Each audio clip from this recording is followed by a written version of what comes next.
नमस्कार, मैं हूं अशांशु। स्वागत है आपका कहानियों के सफ़र में।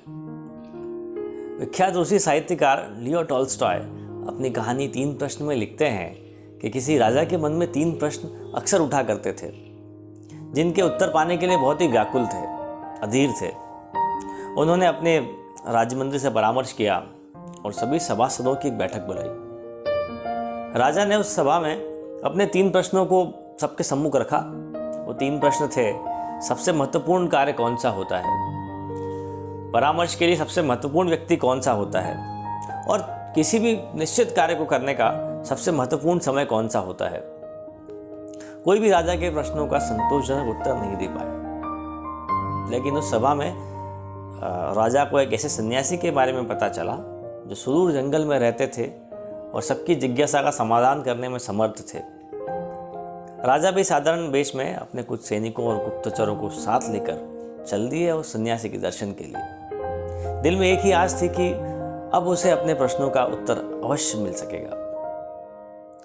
जब वे उस सन्यासी की कुटिया के समीप पहुंचे तो राजा अपने सभी सैनिकों और गुप्तचरों को कुटिया से दूर रहने का आदेश दिया और स्वयं अकेले ही आगे बढ़ने लगे। राजा ने देखा कि अपनी कुटिया के समीप ही सन्यासी खेत में कुदाल चला रहे थे।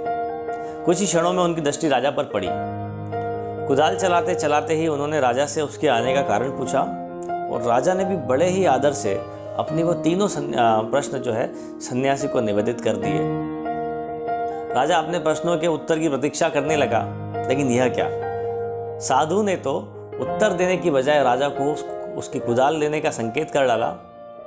राजा भी कुदाल लेकर खेत जोतने लगा। आखिरकार राजा को अपने प्रश्नों के उत्तर भी तो चाहिए थे। राजा ने खेत जोतते जोतते संध्या हो चली। इतने ही एक व्यक्ति बड़ा जो घायल था, खून से लथपथ था, जिसके पेट में खून से धार बह रही थी, सन्यासी की शरण लेने आया। अब सन्यासी और राजा दोनों ने मिलकर उस घायल की मरहम पट्टी कर दी। दर्द से कुछ राहत मिली तो घायल सो गया।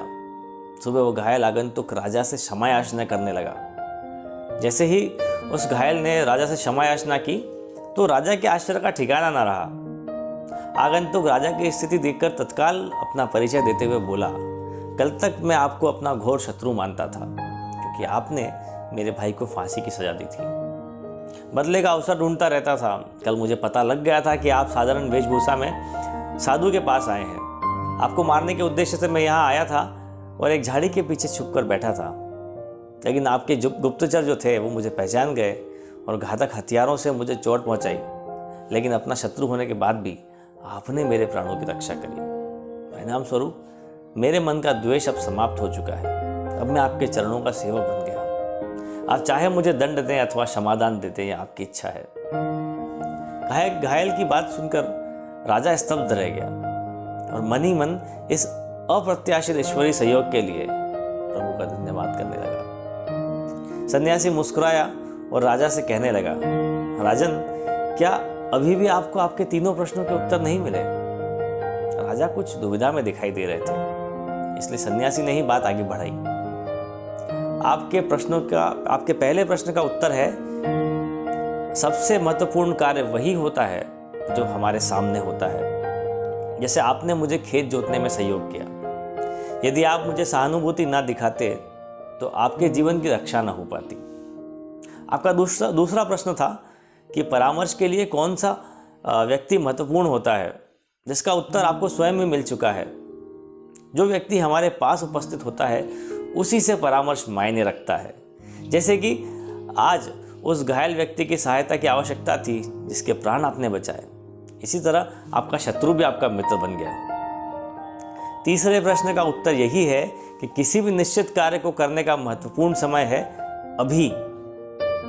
दोस्तों, महान रूसी साहित्यकार टॉल्स्टॉय की यह कहानी हमें सावधान करती है कि वर्तमान के महत्व को कभी भी नहीं भूलना चाहिए।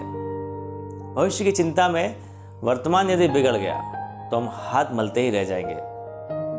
हमारे सामने मौजूद कार्य को मनोयोग से करना अथवा समय का सदुपयोग ही न केवल उज्जवल भविष्य की संभावनाओं को नींव होता है, बल्कि यह सर्वांगीण प्रगति का मूल मंत्र भी है। स्मरण रहे कि केवल एक ही समय सर्वाधिक महत्वपूर्ण होता है और वह समय यही है, इसी क्षण में है। इसी क्षण में सत्ता है और इसी का प्रभुत्व है।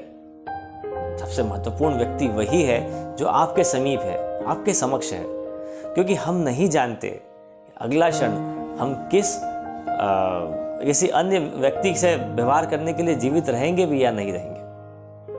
और सबसे आवश्यक कार्य यह है कि आपके समीप, आपके समक्ष उपस्थित व्यक्ति के जीवन को सुख शांतिपूर्ण करने के प्रयास किए जाएं, क्योंकि यही मानव जीवन का उद्देश्य है। आपको कहानी कैसी लगी आप मुझे कमेंट कर ज़रूर बताइएगा, और ऐसी और कहानियाँ सुनने के लिए मेरे चैनल को सब्सक्राइब ज़रूर कीजिएगा। धन्यवाद।